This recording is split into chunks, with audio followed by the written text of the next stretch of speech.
Hi there, friends. Chaplain Bell here. I'd like to talk to you more about the book Can't Hurt Me by David Goggins. Today we're going to talk about challenges 5 through 7. And challenge 5, it talks about the well-armored mind.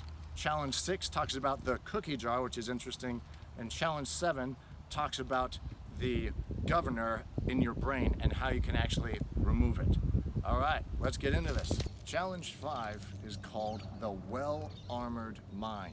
Did you know that there are about 2,000 to 3,000 thoughts going through your brain per hour? That's a lot of thoughts if you think about it. And Goggins has an interesting approach to actually getting a handle on these thoughts that you're having. The way that he says we can do this is through visualization. This has to do with picturing in your mind, what does success look like? Or what does success feel like? Maybe it is a trophy ceremony after doing really well at a competition of some sort. Walking down the aisle with the right person. A 50-year wedding anniversary celebration. Or maybe it's this job interview where at the end of it, the person shakes your hand and says, "Welcome aboard." Whatever it is, what does success look like for you? Now, Goggins makes a point here, however, that this is more than just simply daydreaming about success. He actually says you need to visualize all of the challenges that are going to happen along the way. For example, when Goggins runs a race, he will make sure to drive the whole course beforehand to get an idea of what the course is going to look like, so there aren't any surprises on there. So with this job interview, what stands between you and the job? Obviously there's some other competition, there's knowing what the job entails, there's resume writing and all those things. So how can you visualize yourself overcoming all of those different obstacles?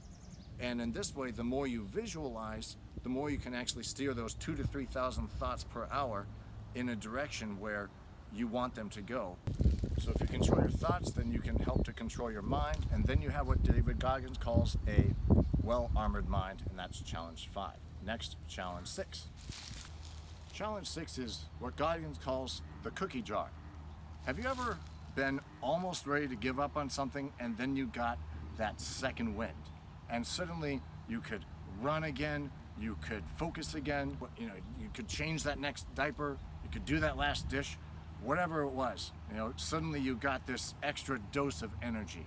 So in the cookie jar, Goggins basically talks about how to try and control those second winds and actually turn them on at will. The way he says you do this is you journal a memory that you have of a massive success as you had in the past. Not just like a trophy or something, but overcoming like a major life obstacle, like a stuttering, depression, anxiety, something major. And he wants you to journal that and remember especially how it felt to overcome that obstacle, like those positive vibes. Once you have that, then you wait until you're in that workout or in that stressful moment, and then you open the cookie jar. You go into your mind and you remember those moments where you succeeded in something, and you remember how that felt. Goggins, what he was able to do was actually activate that second wind. Apparently it has something to do with your sympathetic nervous system. When you turn that on, you can actually turn on your second wind and keep going more than you could before. That is the cookie jar, challenge 6. Next we have challenge 7. Challenge 7 is called removing the governor from your brain, also called the 40% rule. Goggins says that most people, when they are exerting any kind of effort, on average, they max out at about 40%. This is because people have something that Goggins calls a governor in their brain. Just like in a car where it has a governor installed in the engine so that you can't rev it up too high and perhaps damage the engine, and also to keep you from going too fast. We all in our minds have a governor composed of our thoughts, memories, feelings, experiences, this voice in our head that basically tells us this is as far as you can go. this is as hard as you can push yourself. For Goggins, what he was able to do was to turn this governor up. So instead of topping out at 40%, he was able to go up to 50, 60, 70, 80%. His quest was always to find what is that maximum amount of output that he could have. Every time that you have a workout that you're doing, do a little bit more than you did before. So increase it by 5 or 10%. So if you're doing a run, try and run like, a few seconds faster than you did the previous time. Or if you're doing like a split pace, try and do a record mile, something faster than what you've ever done before.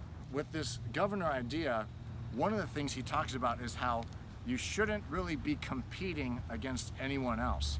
Remember that life is one gigantic mind game, and your only opponent is yourself. What he's saying there is we create our own limits. And so if we can work on those limits, then what was previously impossible for us may in the future be more possible. Now, I would add here, I think that there's definitely some limits that, people maybe can't get past, but I do agree with Goggins. We are all capable of doing more than we think we are. This concludes this video with challenges 5, 6, and 7. Thank you for watching. I encourage you to give these a try, and please tune in for our next video where we'll discuss challenges 8, 9, and 10 of the book Can't Hurt Me. Thank you. Bye now.